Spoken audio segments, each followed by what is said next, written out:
Bom dia, alunos do Colégio Jales, do primeiro ano. Essa quinzena nós estamos estudando a função quadrática. Nós já fizemos uma definição de função, estudamos as funções constantes de primeiro grau e agora vamos trabalhar essa função quadrática. A função quadrática, ela é conhecida pela forma f de x é igual a x ao quadrado mais bx mais c. E aqui eu vou tratar de um exemplo, x ao quadrado mais 5x mais c, em que eu tenho uma função completa, uma função quadrática completa. Completa porque ela tem o termo a, ela tem o termo b e ela tem o termo c.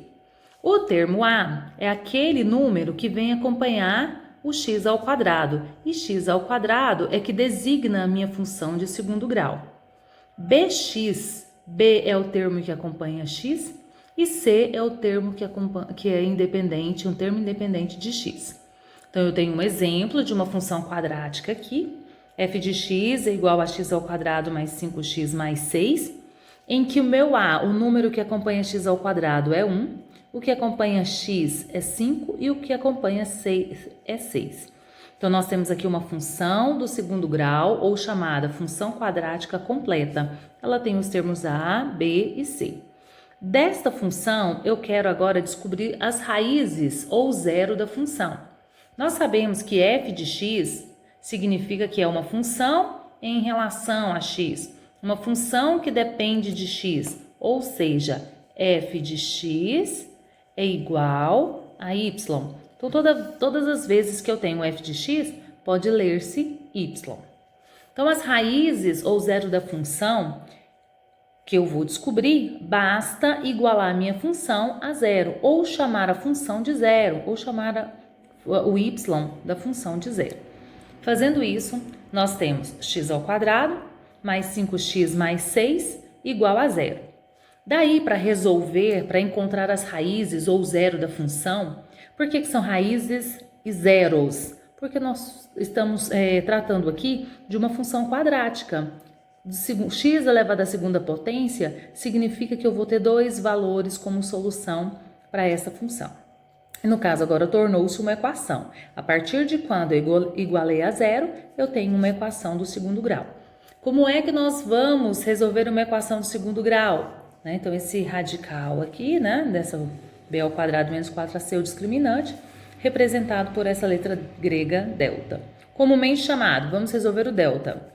Para o delta, para descobrir esse radical discriminante aqui, do discriminante, eu preciso de b ao quadrado menos 4 vezes a vezes c. Lembrando que quando não tem nada, tem uma multiplicação.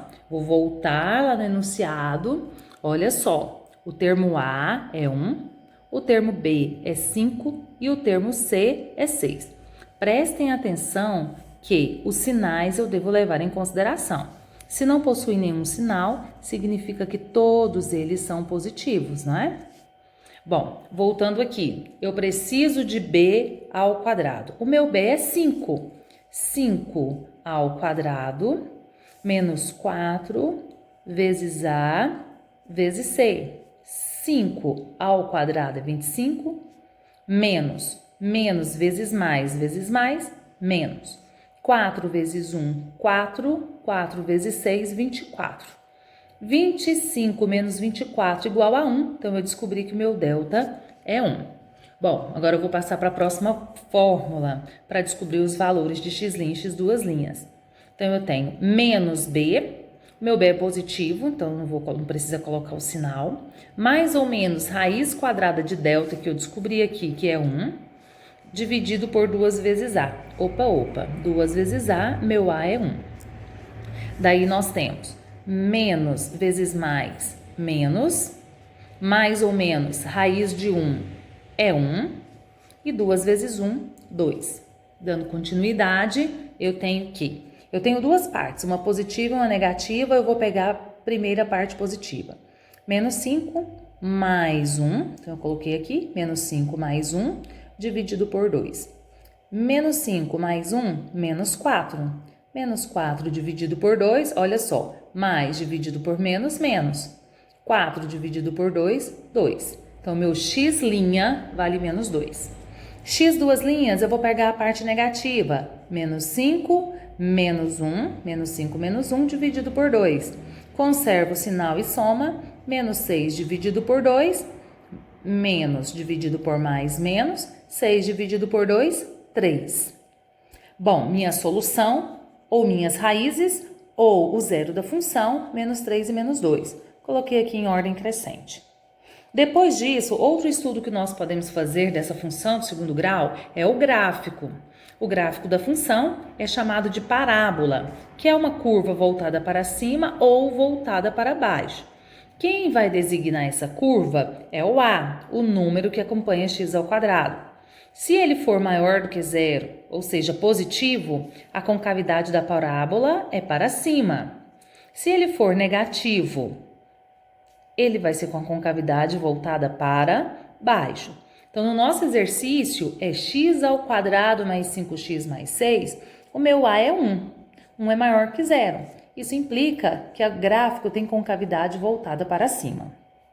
Bom, daí eu vou precisar trabalhar o vértice. O vértice da minha parábola é onde ela muda de sentido, que pode ser ponto de mínimo ou ponto de máximo.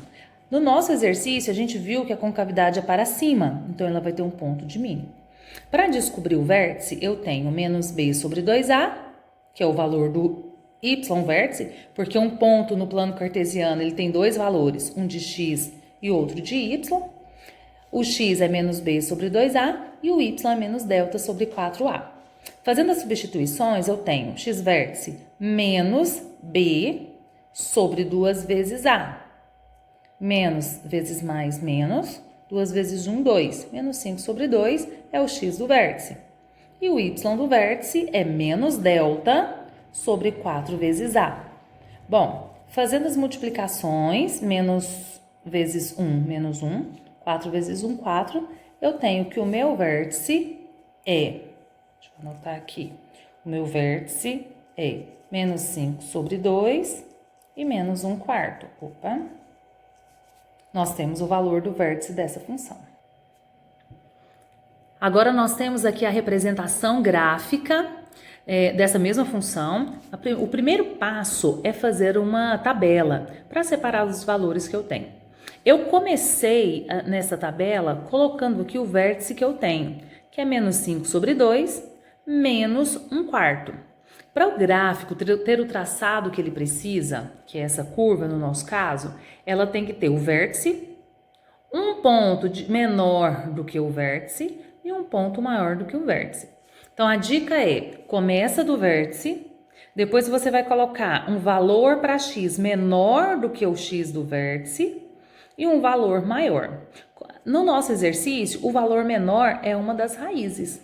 Quando eu chamei menos 3 é menor do que 5 sobre 2, menos 5 sobre 2. Fiz a substituição, olha o que eu descobri, 0. Quando o x é menos 2, também vai ser 0, porque são as raízes. Olha como ficou o meu gráfico. Quando o meu x for menos 3, o meu y é 0. Quando o x for menos 5 sobre 2, menos 5 sobre 2, o meu y é menos 1 quarto. E quando o x é menos 2, é 0. Então, uma parábola de concavidade voltada para cima. Só lembrando que o domínio dessa função representa os valores de x. Eu poderia colocar qualquer valor de x que eu encontro. Olha, o gráfico iria ter o seu respectivo valor. E a imagem são os valores de y possível na minha função. Ele nunca vai ocupar essa parte do gráfico. Sempre desse ponto, que é menos 1 quarto para cima. Por isso que a imagem será y pertence aos reais, tal que y é maior que menos 1 quarto. Meu nome é Kátia Regina, sou professora do primeiro ano do Colégio Jales Machado. Bons estudos! Se tiver alguma dúvida, é só perguntar.